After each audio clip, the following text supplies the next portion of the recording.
In the headlines, bandits gunned down worshippers in Kaduna mosques. One person dead, 14 others injured in Yobe flooding. ICPC probes reps committee investigating alleged job racketeering in MDAs. Away from Nigeria, South African police say 18 suspected robbers killed in shootout. Hello and welcome to Trust TV News Update. I am Sumaya Abubakar.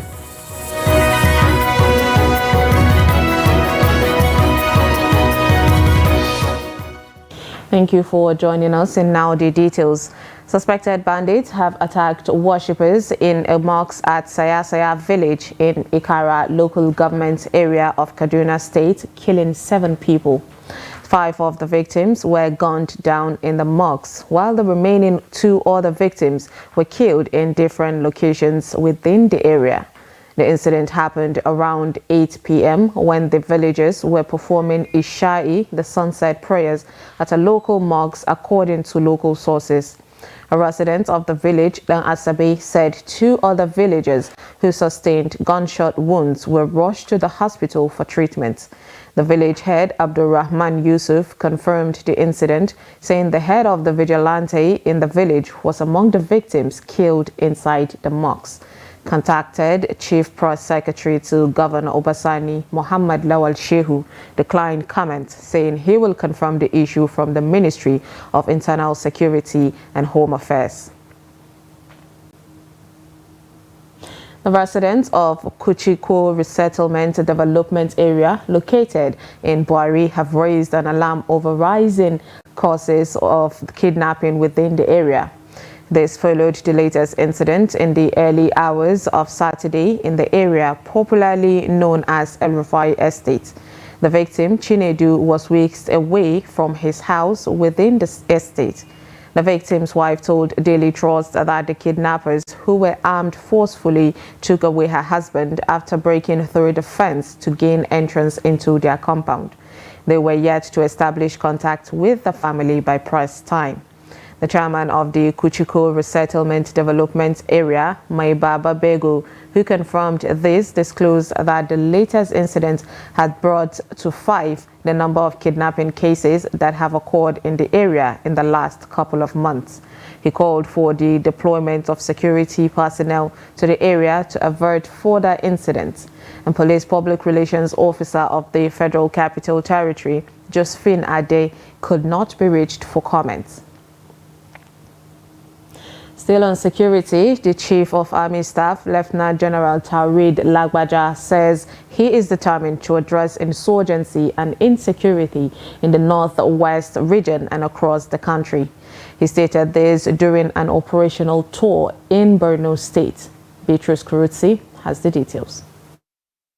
Staff operational tour in Borno State makes it his second visit to the state ravaged by insurgency.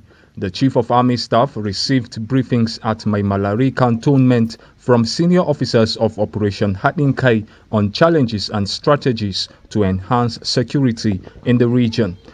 The Chief of Army Staff said the issues raised at his interactions will be addressed and it will come up with a template in tackling insurgency, kidnapping and banditry in the country.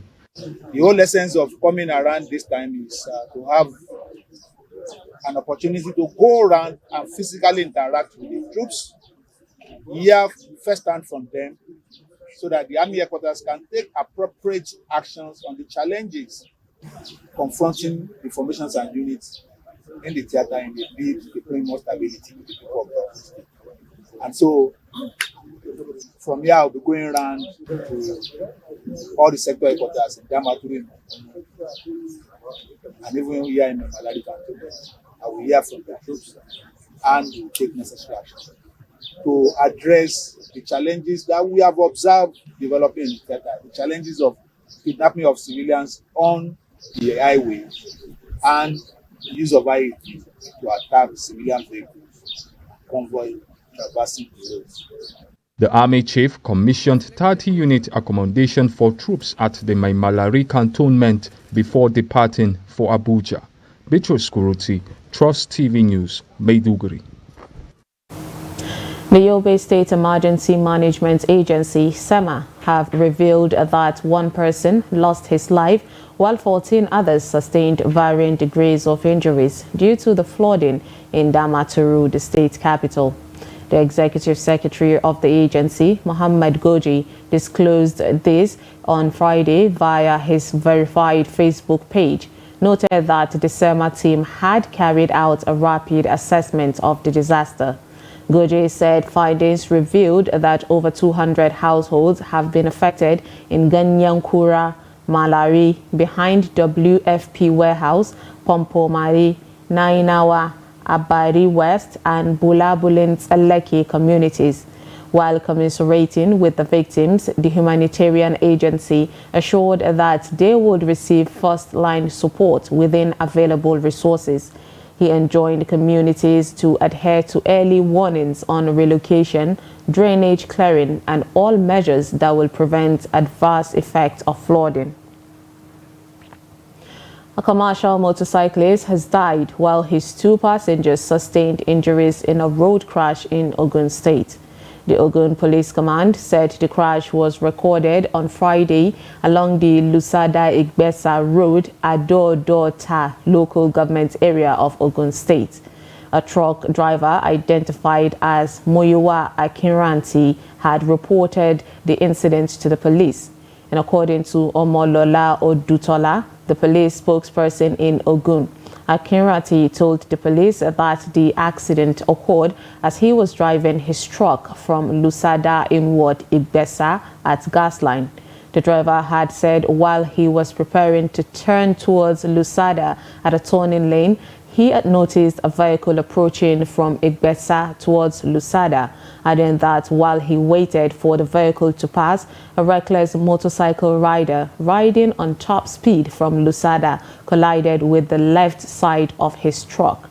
The trio were reportedly rushed to St. Anne Hospital in Lusada, where 35-year-old Joshua Zosu, the Okada rider, was pronounced dead by the attending doctor, adding that the two passengers, Messrs. Yusuf Yinka and Moses Stephen, are responding to treatment. The police command in Katsina State has arrested 10 suspected fraudsters in possession of fake 144,000 naira notes. The command spokesperson, ASP Aliyu Abubakar Sadiq, said this in Katsina on Friday. According to him, the suspects were arrested by detectives on August 28 at Baikinkaswa quarters in Kankia following credible intelligence report. Abubakar Sadiq added that during investigation, the suspects allegedly confessed to the crime, adding that they would soon be taken to court.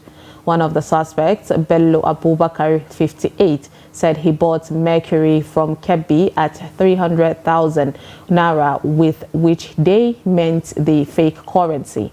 The police also announced the arrest of 4 suspected kidnappers and their informants. The Independent Corrupt Practices and Other Related Offences Commission, the ICPC, is probing the House of Representatives Committee investigating alleged job racketeering by ministries, departments and agencies, the MDAs. The move follows petitions against the committee and allegations of bribery against the probe panel. In a statement on Friday evening, the Anti-Graft Against said it has started an investigation into the matter. The move is coming weeks after the committee said it got petition against 39 MDAs over job racketeering allegations and other violations. Gagdi reiterated that the committee, in line with its objectives, will engage over 600 MDAs to look at any wrongdoing in the country's civil service. And meanwhile, the Committee of the Vice Chancellors of Federal Universities in the country on Friday denied allegations of offering bribe to members of the House of Representatives Ad Hoc Committee investigating the job racketeering in federal agencies to obtain favor.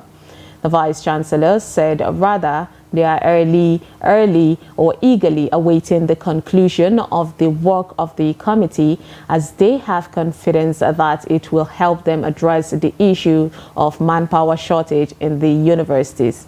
Vice-Chancellor, University of Jos, Professor Ishaya Tanko, who spoke on behalf of the Vice-Chancellors when they appeared before the committee, said, to the best of his knowledge, no money was sent to some Vice-Chancellors other than the ones meant for a foreign exchange for them to attend international workshop organized in Birmingham, the United Kingdom, beginning from Tuesday, September 5th. The chairman of the ad hoc committee, Yusuf Gagdi, said the committee has resolved that it will not be distracted from the central issue of its investigation. According to him, the publication was aimed at diverting the attention of the committee. We also, surprisingly, read the very, very disturbing social media, kind of publication. And I can say that the vice-chancellors are not part of that. The vice-chancellors have not provided any bribe to anybody. The vice-chancellors, dispersed from this National Assembly, from this committee that day. But I want to assure this committee, on behalf of the Committee of Vice-Chancellors of Nigerian Universities, that we have hope and confidence in this committee, in this ad hoc committee, because I can tell you, Mr. Chairman, as we speak, more than 5 programs of the University of Jos are in danger of not receiving accreditation because of this issue of employment. The matter is before investigating authority. So the chairman will be fair, the committee will be fair. We thank you for coming. We have no question to ask. If I had behaved like this yesterday, so that some people will not feel you are shouting, you are angry, to intimidate people from saying the truth. The Nigeria Labour Congress, NLC, is set to embark on a 2-day nationwide warning strike on the 5th and 6th of September. National President of the NLC, Joe Ajaero, told newsmen on Friday that the strike would be a total and indefinite shutdown of the nation. The NLC president spoke at a press briefing after the union's National Executive Council meeting on Thursday night. Noel Sampson reports. Forward, ever, backward, never. Organized labor is unhappy with what it calls the federal government's refusal to engage and reach agreement with organized labor on the critical issues which have impacted negatively on Nigerians. Of course, on top of the plate are the consequences of the hike in the price of petrol, which has unleashed massive suffering on Nigerian workers and masses. To compound matters, the union is uncomfortable with the renewed onslaught against trade unions and the leadership by the state and its agents across Nigeria. The NLC claims the police, under the instruction of certain forces paddling the name of the president of the federation, have invaded and occupied the national headquarters of the NURTW, making it difficult for the union to discharge its responsibilities to its members across the nation. The Imo State government has continued in its efforts to cloning the Congress in the state in order to continue its exploitation of workers' rights and privileges, despite all efforts at reaching amicable resolution. The Abia State government has continued to interfere in trade union affairs and seeking to impose its own leadership on the state councils of National Union of Road Transport Workers and National Union of Local Government Employees, and has continued the inglorious path of workers' intimidation and union bashing in Abia State. He said the next resolution was to embark on a total and indefinite shutdown of the nation within 14 working days or 21 working days. To commence a 2-day nationwide warning strike on Tuesday and Wednesday, 5th and 6th of September 2023, to demonstrate our readiness for the indefinite strike later in the month, and to also demand that the state vacates the illegally occupied national headquarters of the National Union of Road Transport Workers.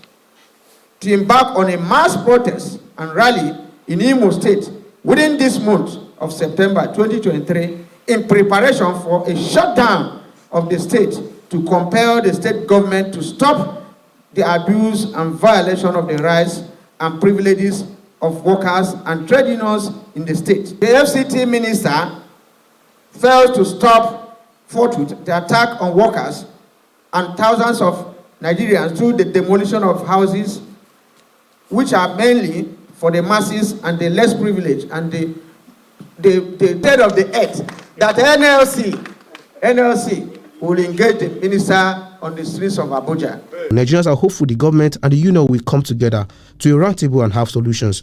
Noel Samson, Trust TV News, Abuja. You're watching News Update on Trust TV. Coming up, we'll take a look at the raised traders' concern over the influx of adulterated products from China. This and more after the break. Stay with us. Hello guys, welcome to Showtime.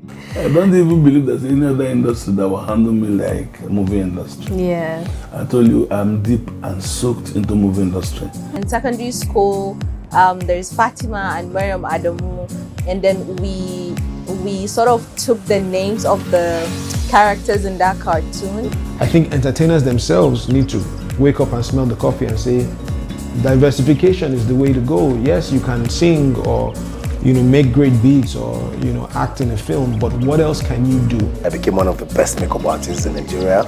I won AMA Award Best Makeup Artist. Do you think we are I'm not the fool too? When I talk to you, you start straight. Attention!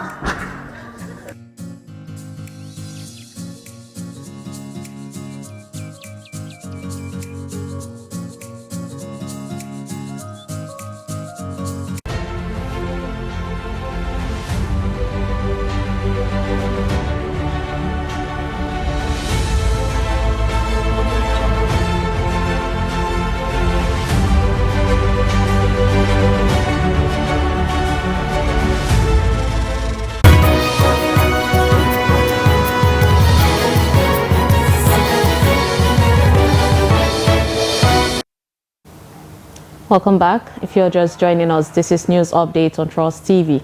Here is a recap of our top stories. We brought you bandits gunned down worshippers in Kaduna mosques. And 1 person dead, 14 others injured in Yobe flooding. Now moving on to more stories. People with disabilities are some of the hardest hit by Nigeria's rising cost of living, with many struggling to cope with their financial responsibilities. Safianu Mustafa is a physically challenged 300-level student of sociology at Ahmadu Bello University, Zaria, who says many people with a disability are now returning to street begging to make ends meet. Take a look.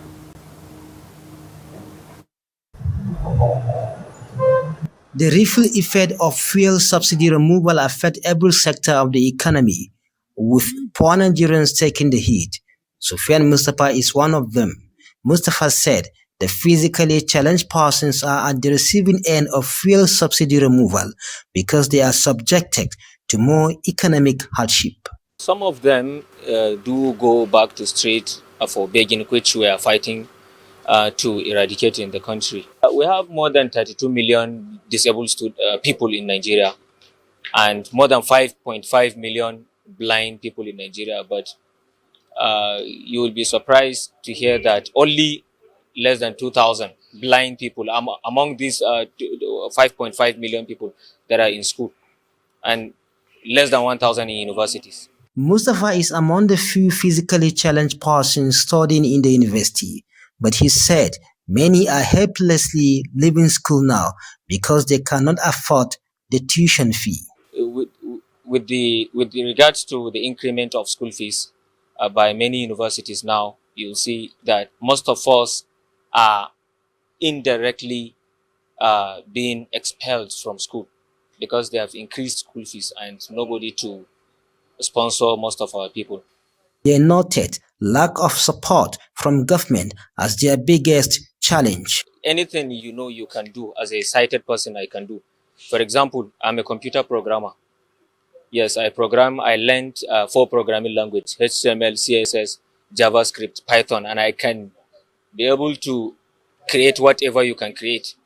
And instead of the government to encourage me or encourage us by supporting us ultimately to provide the necessary equipment we use, since we have special equipment for all of these kind of things, no, but we are being retrogressed either by refusing to support us or by depriving the opportunities we have from other sectors. Mustafa appealed to state government to consider people with special needs when distributing palliatives.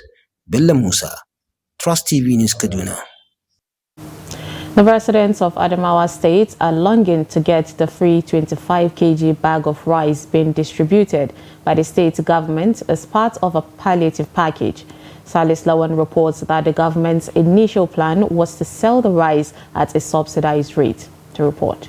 Initially, civil servants were to buy the 25 kg bag of rice at the 10,000 naira only, while the less privileged and persons with special needs will get it freely. But the statement changed its mind to distribute the 60,000 bags of rice free to the residents. Residents called for just, fair and equitable distribution, irrespective of party differences. I'm confident that this program will reach to the bottom, where it's supposed to reach. I'm telling you with confidence, as a member of this committee, that nothing will stop this program going to the grassroots.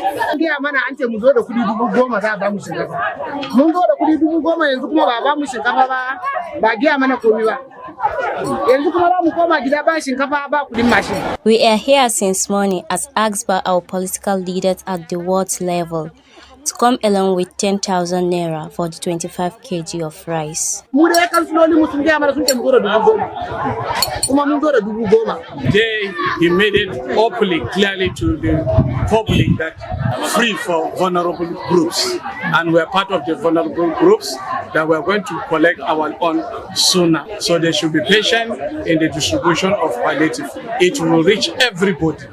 So people should be patient, especially my community. The people with disability, they should be patient. There's already a modus operandi that the palliative committee has done for the sharing or distributing the palliatives to each and every most vulnerable person in the community. This palliative came as a result of the hardship people are currently experiencing.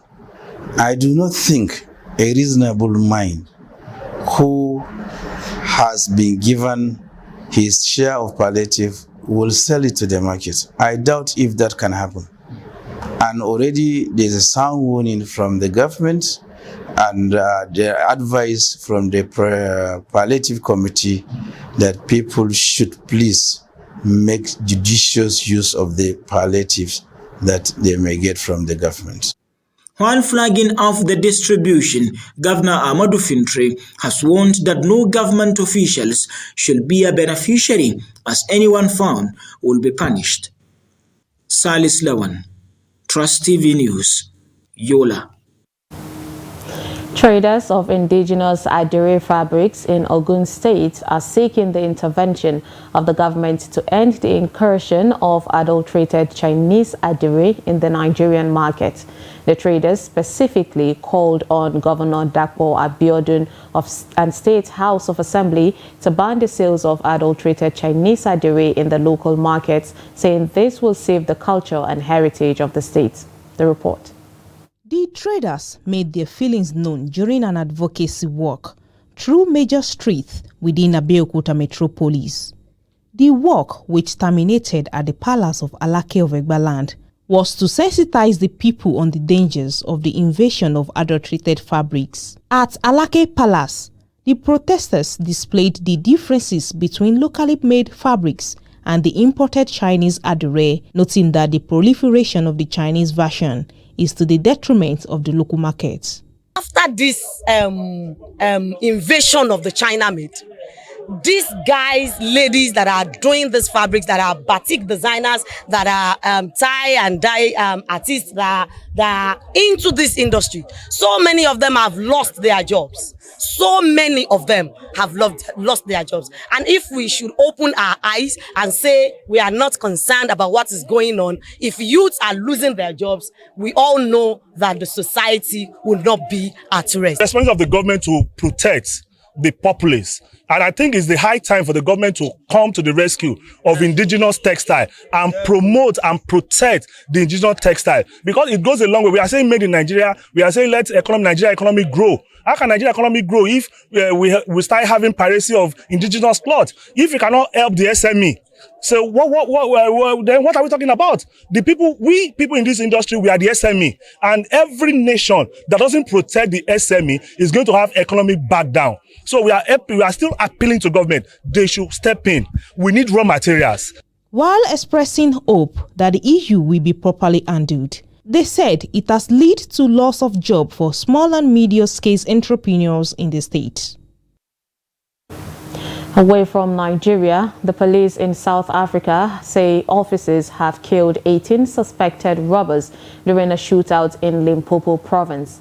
The suspects are believed to be planning a cash truck heist, also called a cash in transit, the CIT heist, were responsible for similar crimes in other provinces. National Police Commissioner Fanny Masemola said on Friday from the crime scene in South Africa's northernmost province. One police officer was injured very seriously in the shootout, which lasted about 90 minutes, he added. According to police who had been tracking the suspect's movement for a few days, an investigation began in January with the help of the country's intelligence unit. Masemola told reporters that police intended to arrest them before they go out and commit the crime. And finally, in sports, the Minister of Sports Development, John Owan Eno, has directed all sports federations in the country to submit a comprehensive report of their operations to his office in a fortnight. Eno issued the directive to the federations through the Permanent Secretary of the Ministry, Ismaila Abubakar, as part of his plans of reposition sports in the country. Eno said it was imperative for the ministry to meet with relevant stakeholders, commit and agree on what to achieve with the various federations and the best ways to achieve these targets. The minister added that he will give attention to all sports and not only to a selective few, as he had worked towards achieving all targets of his administration. And with that, we wrap up news updates on Trust TV. Do not forget to follow us across all our social media platforms, and you can join our YouTube Live for more news, program and documentaries. I am Sumaya Abubakar. Thanks for watching.